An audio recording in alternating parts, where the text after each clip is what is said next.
నమస్కారం. నేను మీ Rambabu sir, RMS Ramanujan maths solutions, a complete maths hub. Maths గురించి చెక్ చేయండి, సబ్స్క్రైబ్ చేయండి, షేర్ చేయండి మీ ఫ్రెండ్స్ అందరికీ. ఏమైనా డౌట్స్ ఉంటే స్క్రీన్ మీద ఉన్న నెంబర్కి వాట్సాప్ చేయండి. అయితే ఇది ఒక అద్భుతమైన అవకాశం టెట్ మరియు డిఎస్సి రాస్తున్న వాళ్ళకు. డిఎస్సి కూడా ఎందుకంటున్నానంటే టెట్కి డిఎస్సికి ప్యారలల్గా సిలబస్ ఉంటూ డిఎస్సి కొద్దిగా ఎక్కువ ఉంటుంది. సో కాబట్టి టెట్లో ఉన్న అంశాలన్నీ ఖచ్చితంగా డిఎస్సిలో ఉంటాయి, దాంట్లో తిరగలేదు. కాబట్టి ప్రతి టెట్ పేపర్ డిఎస్సికి ఉపయోగమే. రెండోది ఇంకోటి ఏంటంటే సిబిటి రాస్తున్న ప్రతి విద్యార్థి గుర్తుంచుకోవాల్సిన విషయము, ప్రతి వీడియోలో చెప్తానే ఉన్న సిలబస్ని మొత్తంగా పూర్తిగా చదువుకోవాల్సిందే తప్ప ఇది ఇంపార్టెంట్ ఇది అన్ఇంపార్టెంట్ అనేది లేదు, కూడదు కూడా. సో కాబట్టి మీ అందరికీ హార్ట్లీ కంగ్రాచులేషన్స్, మీరు మంచి విజయాన్ని సాధిస్తారని ఆశిస్తూ మరి ఈ పేపర్లో ఎక్స్ప్లెనేషన్లో మొట్టమొదటి క్వశ్చన్కి వెళ్దాం. క్వశ్చన్ చూడండి ఒకసారి. ఒక మ్యాప్ సూచిక భిన్నం, ఇది సూచిక భిన్నం అండి, మ్యాప్ సూచిక భిన్నం 1:4 లక్షలు.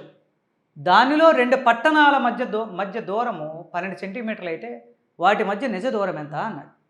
సపోజ్ ఒక మ్యాప్ ఉంది. మ్యాప్కు సూచించే ముందు ఎప్పుడు కూడా 1,00,000 సెంటీమీటర్లు ఎప్పుడు కూడా 1 కిలోమీటరు. అదే మరి అదే 4 లక్షలు అయితే 4 కిలోమీటర్లు, 10 లక్షలు అయితే 10 కిలోమీటర్లు, 12 లక్షలు అయితే 12 కిలోమీటర్లు, 12,50,000 అంటే 12.5 కిలోమీటర్లు, 2,50,000 అంటే 2.5 కిలోమీటర్లు.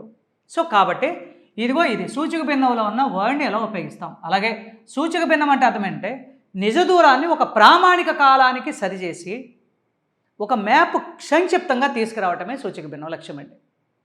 మరి ఇదేం చెప్తుంది ఎప్పుడు కూడా, ముందుగా మ్యాప్లో దూరము, ఇక్కడ నిజ దూరము, 2 దూరాలు ఉంటాయి. ఇక్కడ మ్యాప్లో దూరాలు ఎప్పుడు కూడా సెంటీమీటర్లు ఉంటాయి. ఇదిగో ఇలాగా, ఇది 1 సెంటీమీటర్ అంట. 1 సెంటీమీటరు 4 కిలోమీటర్లకి సమానం అన్నమాట. అంటే మ్యాప్లో ఎక్కడైనా సపోజ్ ఇక్కడ ఇది ఒక మ్యాప్ అనుకుందాం. ఈ మ్యాప్లో ఒక 2 పట్టణాల మధ్య దూరం 1 సెంటీమీటర్ ఉంది అంటే ఖచ్చితంగా అది 4 కిలోమీటర్లు అనేది.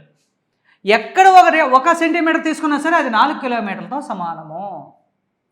అలాగా ఇక్కడ ఏం జరిగింది, ఇక్కడ సూచిక భిన్నం ఇచ్చాడు. 1 సెంటీమీటర్ 4 కిలోమీటర్లు సమానం అనబడి ఇచ్చాడు.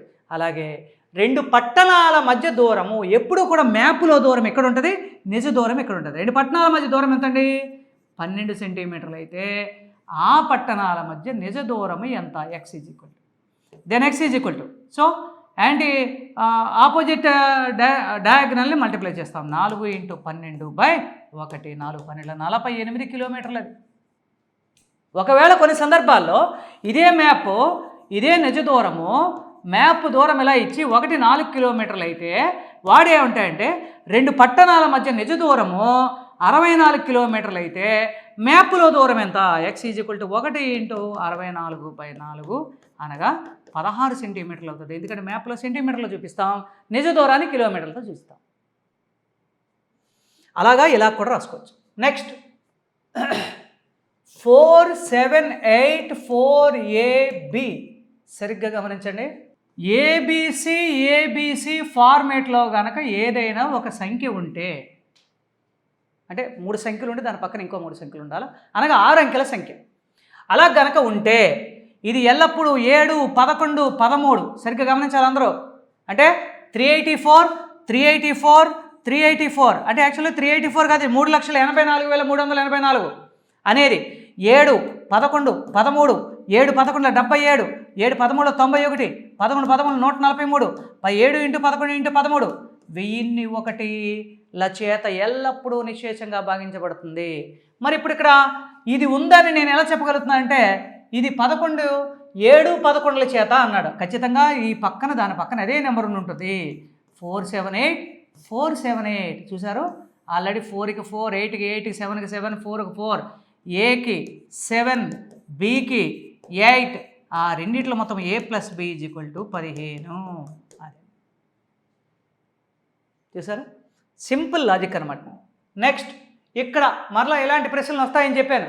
అతి చిన్న బేసి ప్రధాన సంఖ్య, అతి చిన్న బేసి ప్రధాన సంఖ్య. ప్రధాన సంఖ్యల్లో మొట్టమొదటి ప్రధాన సంఖ్య 2, తర్వాతి ప్రధాన సంఖ్య 3.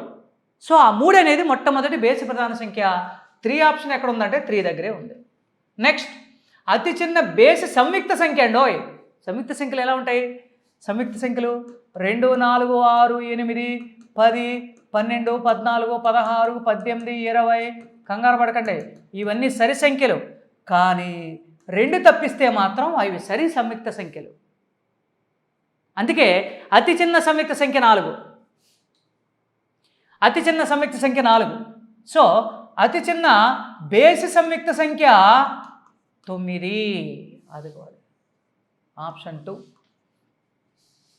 25 కారణాంకం. 25లో పోయే సంఖ్య ఏది? అదిగో ఆప్షన్ 1.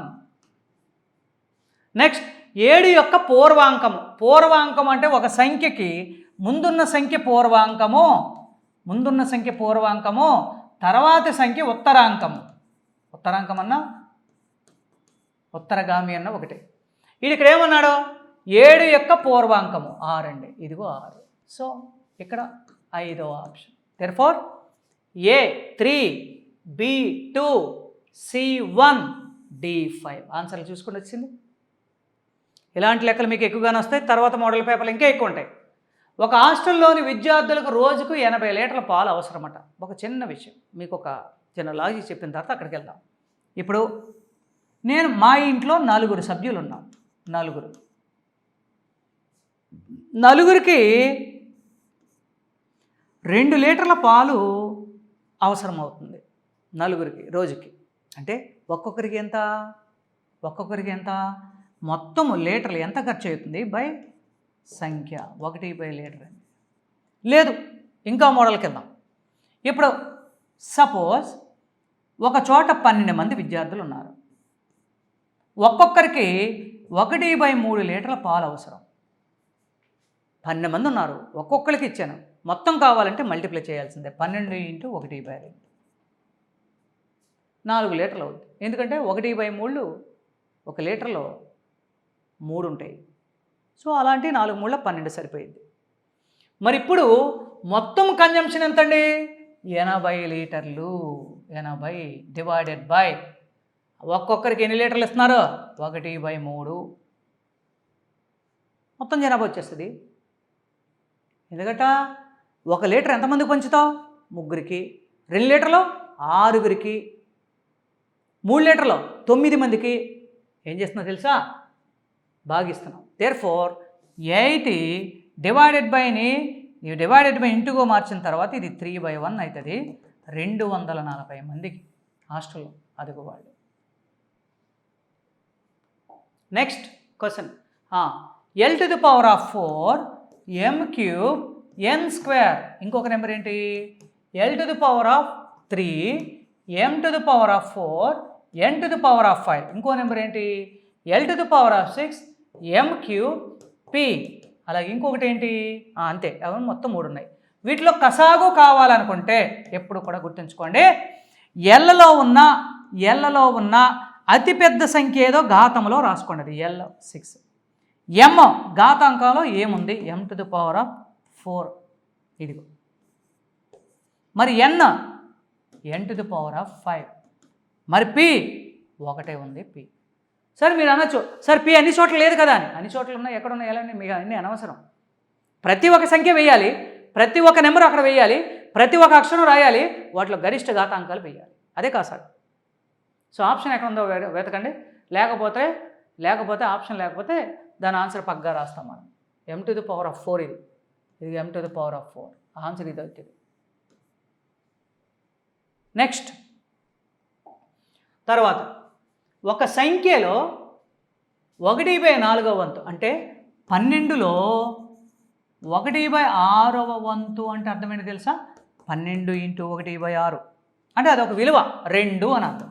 సపోజ్ అంటే ఇప్పుడు 1/4వ వంతు అంటే అర్థమేంటంటే m/4. మరి 1/3వ వంతు అంటే అర్థమేంటంటే m/3. ఇప్పుడు ఇంతకీ వాడేమంటున్నాడు? ఒక విలువ కన్నా రెండో విలువ 7 తక్కువ అంట. దీంట్లో పెద్ద ఏదో తెలియాలి కదా మనకి. పెద్దది ఏదో తెలియాలంటే ఒకే ఒక చిన్న విషయం ఎప్పుడు చెప్తున్నా, ఈ వంతు కన్నా క్యాన్సిల్ చేయండి. ఇది ఏ అనుకోండి, ఏ తక్కువ. చూసారు, ఏ తక్కువ. కావాలంటే నా బీజీ సమాసాల వీడియో వినండి, ఎందుకంటే ఇక్కడ టైం కన్జంప్షన్, టైము సరిగ్గా ఎక్కువ అయిపోతూ ఉంటుంది. అంత పూర్తిగా అంత ఎక్స్ప్లెనేషన్ తీసుకురావాలంటే కొద్దిగా ఇబ్బంది పడతాం. అలాగే ఏ తక్కువ అంటే ఇది తక్కువ, ఇది ఎక్కువ. అంటే m/3 minus m/4 is equal to 7. Minus ఏంటి, తక్కువ అన్నా కదా, దీంట్లోంచి తీయాలా. కాబట్టి నేను ఇక్కడ 4 చేత గుణించి భాగించి ఇక్కడ 3 చేత గుణించి భాగిస్తే 4m minus 3m/4 into 3 is equal to 7. అంటే m is equal to 4m minus 3m అంటే m, 7 into 4 into 3 that is equal to 84. Answer ఉంటుంది చూడండి, ఇది 84. లేదు ఈ రెండిట్లో ఏది పెద్దది అని అనుకోవాలనుకుంటే సపోజ్ అనుకోండి, దీన్ని 4 భాగాలు చేసినా, దీన్ని 4 భాగాలు చేసి ఒక భాగం తీసుకున్నా, దీన్ని 3 భాగాలు తీసుకొని ఒక భాగం తీసుకున్నా, ఈ రెండిట్లో ఖచ్చితంగా ఇదే పెద్దది, 1/3 పెద్దది. ఆల్రెడీ ఇది భిన్నాల్లో చేసినాం. నెక్స్ట్ క్వశ్చన్ ఇక్కడ చూద్దాం. సార్ ఎప్పుడు కూడా సగటుకి సూత్రం ఏంటి, సగటు అంటే అర్థం ఏంటి, సగటు ఈజ్ ఈక్వల్ టు రాసుల మొత్తము బై రాసుల సంఖ్య. అదండి సగటు అంటే, రాసుల మొత్తము బై రాసుల సంఖ్య. మరి ఇప్పుడు మనకి క్రాస్ మల్టిప్లికేషన్లో రాసుల మొత్తము కావాలనుకోండి, రాసుల మొత్తం కావాలి, ఏమవుద్ది, రాసుల సంఖ్య ఇంటూ సగటు. అదండి దీని ప్రకారం ముందుగా రాసుల సంఖ్య, ఇక్కడ సగటు ఇచ్చున్నాడు, ఏంటో చూద్దాం. 20 అంశములండి, అందుకే 14.5 అండి. చూసారా, 20 అంశముల సగటు 14.5. ఇప్పుడు రాసుల మొత్తం కడదాం. రాసుల మొత్తము ఈజ్ ఈక్వల్ టు, చెప్పాను ఇందాక, రాసుల సంఖ్య ఇంటూ సగటు, 2 మల్టిప్లై చేయటమే, ఇంటూ 14.5. ఎప్పుడు కూడా ఈ 0 ఈ 1 డెసిమల్ని పూర్ణాంకం వైపు తీసుకొస్తుంది. 145. 2 ఇంటూ 2 145, 290. అయితే ఇక్కడ ఒక ఇబ్బంది జరిగింది, ఏంటో తెలుసా, ఇదిగో ఒక అంశం 8 18కి బదులుగా 12గా ముద్రించబడింది. ఆ ముద్రించబడితే ఇది వచ్చింది సగటు. యాక్చువల్గా 18 ముద్రించాలి, కానీ 12 ముద్రించారు వాళ్ళు. దేర్ఫోర్ ఇప్పుడు ఏం చేద్దామంటే సరి అయిన రాసుల మొత్తం కడదాం. ఎలా, సరైన రాసుల మొత్తము 290 మైనస్ ఒక సంఖ్య తీయాలి, ఒక సంఖ్య కలపాలి. ఎవరిని తీయాలి, అనవసరంగా కాకూడని పదాన్ని కలిపాం, 12 కలిపాం, తీసేయి. 18ని కలపాలి కాబట్టి 18 వేసాం. ఏది తీయాలో తీసేయండి, ఏది కలపాలో కలపండి. దెన్ మైనస్ 12 18 అంటే 6, 296. ఇప్పుడు మాట్లాడదాం. సగటు కావలిస్తే సగటు, సరైన రాసుల మొత్తం ఎంత అంటే 296/2 ఇంటూ 10. ముందు దీంట్లో సగం చేయండి. 1 4 8 బై 10 అంటే 14.8. ఆన్సర్ ఇదిగోండి. నెక్స్ట్, ఆరోహణ అవరోహణ సంచిత పౌనఃపున్య వక్రాల ఖండన బిందువు దేన్ని సూచిస్తుంది? ఎక్కడి నుంచి మొదలైన ఇది ఇలా, అక్కడి నుంచి మొదలైంది ఇది. ఈ రెండిట్ల మీకు ఆల్రెడీ స్టాటిస్టిక్స్ వీడియోలో ఉంటుంది. ఆ రెండిట్ల ఖండ బిందువు ఎప్పుడూ కూడా మధ్యగతమేనండి. జాగ్రత్త గుర్తుంచుకోండి, మధ్యగతము. ఎవరెవరికి? ఆరోహణ అవరోహణ సంచిత పౌనఃపున్య వక్రాల ఖండన బిందువు ఎల్లప్పుడూ మధ్య బిందువుని సూచిస్తుంది, మధ్య బిందువుని సూచిస్తుంది. నెక్స్ట్, సరే ఎప్పుడు గుర్తుంచుకోండి, బహుపది యొక్క పరిమాణము అన్నాడు. సో దీని పరిమాణం ఎంత? 9. దీని పరిమాణం ఎంత? 11. ఈ పదం పరిమాణం ఎంత? 6. ఇలాంటి బహుపది పరిమాణాల్లో ప్రతి పదము యొక్క పరిమాణాలు ముందు కనుక్కోండి. దాంట్లో గరిష్ట విలువే దాని యొక్క ఆన్సర్ అండి. గరిష్ట విలువే ఆ బహుపది యొక్క పరిమాణము. అదే నెక్స్ట్ చూద్దాం. ఇదిగో ఇంతకుముందు కూడా చాలాసార్లు ఇది ఎక్స్ప్లెయిన్ చేస్తున్నా. x² - 3x + 1 = 0 అయితే ఇప్పుడు దీని ప్రకారం -3xని క్యారీ చేయండి, పక్షాంతర స్థాపన చేయండి, అంటే 3x. దెన్ x² + 1 = 3x అయితే x చేత ఇరువైపులా భాగించండి. అదిగో భాగించా. స్క్వేర్ x క్యాన్సిల్ అయిపోతే x + 1/x = 3 వచ్చింది. ఇలా వచ్చినప్పుడల్లా ఒకే ఫార్ములా చెప్పా. x² + 1/x² కావాలనుకుంటే m² - 2 అదండి. ఇక్కడ ప్లస్ ఉన్నప్పుడల్లా -2 వస్తుంది, m² వేసుకుంటే. దెన్ m అంటే 3, 3² - 2 9 - 2 = 7. ఇక్కడ ఆప్షన్ లేదు, ఆ ఆప్షను ఆన్సరు 7గా ముద్రించుకోండి. ఆన్సర్ 7. నెక్స్ట్ -25⁻⁻5 ఇంటూ ఏ సంఖ్యచే గుణించిన 125⁻3గా రాస్తాం. ఓ చిన్న విషయాన్ని మైనస్ పక్కన పెట్టుకొని ముందు మనం ఏం చేద్దామంటే 25⁻⁻5ని 5² రాద్దాం. 5² రాస్తే ఇదిగో 5² 2 5 10 మైనస్. ఆల్రెడీ ఇక్కడ -5 ఉంది కాబట్టి మైనస్ అలా రాసుకోండి, ప్రాబ్లం లేదు. కానీ వాస్తవం ఏంటంటే ఇక్కడ 25 అనేది ఎన్నిసార్లు ఉంది, ఆ మైనస్ని క్యారీ చేయండి. ఎప్పుడు బయటికి మైనస్ క్యారీ చేయాలి. ఇదిగో ఇది మైనస్ బయటకు క్యారీ చేయాలి, మైనస్ బయటకు తీయండి. ఇది 125⁻3 అని రాస్తాము. అంటే 5³ దట్ ఈజ్ ఈక్వల్ టు 5⁻9. ఇప్పుడు యాక్చువల్గా m విలువ కావాలనుకుంటే 125⁻3 బై -25⁻5. దాన్ని క్యారీ చేయండి అటు ఇటు, ఎందుకంటే -25⁻5 బై 125 చూస్తే సరిగ్గా చూస్తే మైనస్ ఇక్కడ ఖచ్చితంగా మైనస్ వస్తుందని చెప్పాను, అందుకే మైనస్ తీసేయండి. ఇక్కడ మనకొద్దు. 25⁻10 ఏమని రాసాం మనం, 25⁻10ని అంటే 25⁻5ని ఏమని రాసావు, ఇదిగో +10 5⁻10 బై ఇదేమైంది 5�9 అయింది. ఎందుకంటే మైనస్లు తీసేయండి, ఆల్రెడీ మైనస్లు తీసేయండి. ఇదిగో మైనస్ని పైన కిందకి మార్చేసుకున్నాం. -5⁻10 -9 -5/1. The answer is -5. అదిగోండి ఆన్సర్ -5. అది. నెక్స్ట్, రాణి వాళ్ళ అక్క వాణి కన్నా 5 సంవత్సరాల చిన్నది. రాణి వాణి ఎవరు చిన్న, రాణి చిన్న. ఎవరికన్నా ఎక్స్, అది వాణి చిన్నది x-5. 3 సంవత్సరాల క్రితం వారి వయసుల మొత్తము 3 సంవత్సరాల క్రితము ఏమవుతుంది తెలుసా, x-5 -3 x-3. అదిగోండి అంటే వారి వయసులు 3 సంవత్సరాల క్రితం ఇది, వాణి వయసు ఇది. ఎందుకంటే వాణి ప్రస్తుత వయసు ఇది, రాణి ప్రస్తుత వయసు ఇది. 3 సంవత్సరాల క్రితం అంటే 3 సంవత్సరాలు తీసేవలసిందే. దేర్ఫోర్ వాళ్ళ వయసుల మొత్తము x-5 -3 plus x-3 is equal to వయసుల మొత్తం ఎంత ఇచ్చాడు, 23 సంవత్సరాలు. 2x ఇది ఎంత అవుతుందంటే -11 అవుతుంది, 23. 2x is equal to 23 + 11, then x is equal to 34/2, 17 వచ్చింది.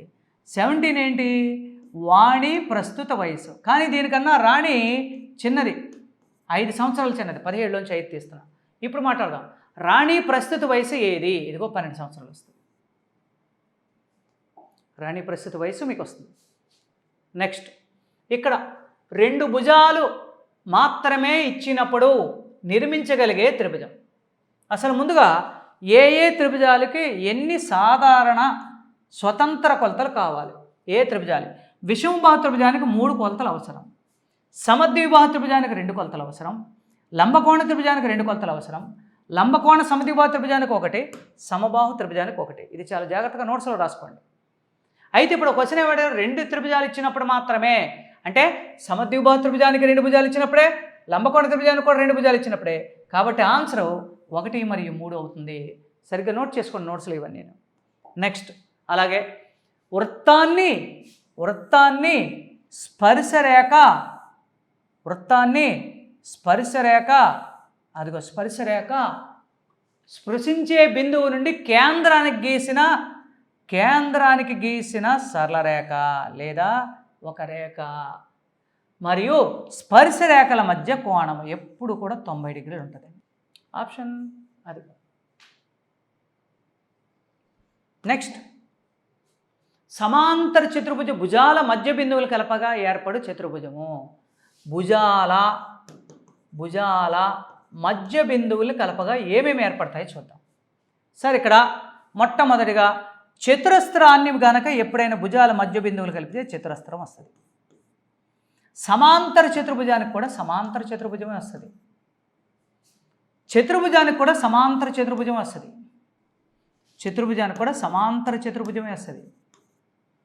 సమలంబ చతుర్భుజానికి కూడా సమాంతర చతుర్భుజం వస్తుంది. చూసుకోండి ఒకసారి. ఎవరెవరికి సమాంతర చతుర్భుజం వచ్చింది? చతుర్భుజానికి సమాంతర చతుర్భుజమే, సమలంబ చతుర్భుజానికి సమాంతర చతుర్భుజమే, సమాంతర చతుర్భుజానికి సమాంతర చతుర్భుజమే, చతురస్రానికి చతురస్రమే. ఓకే, ఇప్పుడు సమద్విబాహు సమలంబ చతుర్భుజానికి ముందు ఇది చూద్దాం. దీర్ఘ చతురస్రానికి రాంబస్, రాంబస్కి దీర్ఘ చతురస్రం. సార్ రాసుకోవాలి, జాగ్రత్తగా రాసుకోవాలి. ఇవి దీర్ఘ చతురస్రానికి రాంబస్, రాంబస్కి దీర్ఘ చతురస్రం. అదే సేమ్ అదాన్నే తీసుకొచ్చేలా పేస్ట్ చేసిండి. ఇక్కడ ముందు రాంబస్ ఉంది, తర్వాత దీర్ఘ చతురస్రం.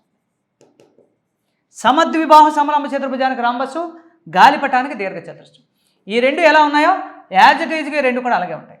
మరొకసారి చతుర్భుజానికి, చతుర్భుజం యొక్క భుజాల మధ్య బిందువులు కలప ఏర్పడవు చతుర్భుజం ఏ రకమైంది? సమాంతర చతుర్భుజం. సమలంబ సమాంతర చతుర్భుజం, సమద్విబాహు సమలంబ చతుర్భుజం రాంబస్, గాలిపటం దీర్ఘ చతురస్రం, సమాంతర చతుర్భుజం సమాంతర చతుర్భుజమే, దీర్ఘ చతురం రాంబస్, రాంబస్ దీర్ఘ చతురస్రం, చతురస్రానికి చతురస్రం. క్వశ్చన్ ఏమడిగాడు? సమాంతర చతుర్భుజం భుజాల మధ్య బిందువులు అనగా సమాంతర చతుర్భుజమే ఏర్పడుతుంది. మిగిలింది కూడా ఏదైనా అడిగితే మీరు రాసుకోండి అక్కడ. నెక్స్ట్, అంతర కోణాలు మొత్తం బాహ్య కోణాలు మొత్తం సమానమైన చతుర్భుజం. ఏ చతుర్భుజంలో అయినా సరే బాహ్య కోణాలు 360. ఏ చతుర్భుజం అయినా తీసుకో, దాని బాహ్య కోణాలు మొత్తం 360 వస్తుంది. దేర్ ఫార్ ఇప్పుడు త్రిభుజానికి అంతర్కోణాలు కడదాం. త్రిభుజానికి అంతర్కోణాలు 180. రెండోది పంచభుజకి 1 2 3 4 5. పంచభుజులు ఎన్ని త్రిభుజాలు ఉంటాయి చూద్దామా? 3 త్రిభుజాలు ఉంటాయి. 180 180 180 అంటే ఇది మొత్తం 540. బాహ్య కోణాలు 360 కాదు, ఈ రెండు సమానం కాదు. ఇది కూడా 180, బాహ్య కోణాలు 360, ఈ రెండు కాదు.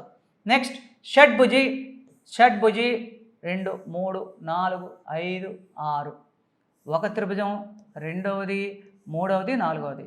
180 180 180 180. దేర్ ఫోర్ ఇది 720, బాహ్య కోణాలు మొత్తం 300. ఇది కాదు. ఫైనల్గా ఇది చూసుకోండి ఒకసారి. ఒక చతుర్భుజానికి అంతర కోణాలు మొత్తం 360, 180, ఇది 180 360, బాహ్య కోణాలు మొత్తం కూడా 360. కాబట్టి ఆన్సర్ ఇదిగో ఇది. అలాగే భుజాల సంఖ్య మరియు కర్ణాల సంఖ్య సమానం కలిగిన బహుభుజి ఏది అంటే పంచభుజం. పంచభుజలో భుజాలు 5 ఉంటాయి, కర్ణాలు కూడా 5 ఉంటాయి. అది కూడా చాలా ఇంపార్టెంట్ పాయింట్. నెక్స్ట్ పాయింట్కి వెళ్దాం. సార్ ఒకసారి ఇక్కడ జాగ్రత్తగా వినాలి మీరు, జాగ్రత్త, బహు జాగ్రత్త. ఎందుకంటున్నానంటే ABC first, AB plus BC, BC plus CA, CA plus AB, ఈ 3 చూద్దాం. మొదట 7 8 9 సెంటీమీటర్లు మొత్తం కలపండి. 2 ఏబీలు వస్తాయి, 2 బీసీలు వస్తాయి, 2 సిఏలు వస్తాయి. మొత్తం కలిపితే 24 వచ్చింది. అనగా AB plus BC plus CA is equal 24/2. అనగా ఆ త్రిభుజం యొక్క చుట్టుకొలత కావలిస్తే మొట్టమొదటిగా వాడు అడిగే క్వశ్చన్ చుట్టుకొలత. P is equal 12. అంటే 3 భుజాలను కలిపితే మొత్తం 12. ఒకవేళ ఏబి కావాలి లేదా బీసీ కావాలి లేదా సిఏ కావాలి, ఏదైనా ఒక భుజము కావాలంటే ఖచ్చితంగా చుట్టుకొలతలోంచి మిగిలిన జత తీసేవాలి. ఏ జత తీయాలి? ఏబి లేని జత తీయాలి. ఎందుకంటే నీకు ఏబి కావాల్సినప్పుడు మొత్తం చుట్టుకొలతలోంచి ఈ 2 భుజాలు తీస్తే చాలు. ఈ 2 భుజాలు తీయాలి ఏబి కావాల్సినప్పుడు. ఏబి కావలిస్తే 2 భుజాలు తీయాలి. ఎవరు? బీసీ ప్లస్ ఏసీని, బీసీ ప్లస్ సిఏ. అదిగో 8 తీసేయండి అంటే 4. బీసీ కావాలి, బీసీ లేనిది ఏంటి? ఇదిగో ఏసీ ప్లస్ ఏబి. 9 తీసేయండి అంటే 3. అలాగే సిఏ కావాలి, సిఏ లేనిది ఏంటి? ఏబి ప్లస్ బీసీ తీసే 5. చూసారా? 3 4 5 సెంటీమీటర్ల పొడవులు కలిగిన త్రిభుజం ఏ రకమైందో తెలుసా? ఎస్, లంబకోణ త్రిభుజము. ఇది ఏ, ఇది సి, ఇది బి వద్ద లంబకోణం అడుగుతాడండి. లంబకోణం ఏ శీర్షం వద్ద ఏర్పడిందని అడుగుతాడు, బి వద్ద. ఏబి అడుగుతాడు, బీసీ అడుగుతాడు, సిఏ అడుగుతాడు, చుట్టుకొలత అడుగుతాడు. ఇక్కడ ఎన్ని అడగలే, అన్ని మించి, అంతకు మించి వైశాల్యం అడిగాడు. వైశాల్యం ఇప్పుడు కూడా ఎస్, లంబకోణ త్రిభుజంలో వైశాల్యము లంబ భుజాల లబ్ధములో సగము 6 చదరపు సెంటీమీటర్లు. చూసారా క్వశ్చన్ ఎలా ఉందో? నెక్స్ట్, ఒక సైకిల్ చక్రం అటండి ఎన్ని వందల సార్లు తిరిగింది? ఎన్ని వందల సార్లు తిరిగింది? అదిగో ఆ సైకిల్ చక్రము 200 సార్లు 200 చుట్లు తిరిగిందట. ఎందుకు తిరగాల? నువ్వు సైకిల్ చక్రాన్ని ఇలా తిప్పుండపో, అలా తిప్పుండపో. ఒక సైకిల్ చక్రం ఎంత పొడవు తిరిగిందో తెలియాలంటే దాని ఆ సైకిల్ ఎంత, ఆ టైర్ ఎంత పొడవు ఉందో చెప్పగలిగేది. మరి క్వశ్చన్ ఏమంటున్నాడు? 200 పూర్తి భ్రమణాలు చేసినప్పుడు 2200 మీటర్ల దూరాన్ని ప్రయాణించింది. 200 సార్లు తిప్పుండ పోయామనుకో, అంటే 200 పరిధులు 2200 అట. సార్ సరిగ్గా అర్థమవుతుందా మీకు? 2200. అయితే మరి 200 పరిధి ఏంటి? పైడి అంటే 2πr కదా, పైడి కదా. 2200/200 క్యాన్సిల్ అయిపోతే ఎస్, దీంట్లో పై అంటే 22/7 into D is equal to దీంట్లో 11 సార్లు. D is equal to 11 into 7 ఎంత? 22. క్యాన్సిల్ అయితే 7/2 అంటే 3.5 మీటర్ల పొడవు. వాడు వ్యాసం అడిగాడు, అందుకే వ్యాసం అన్నా.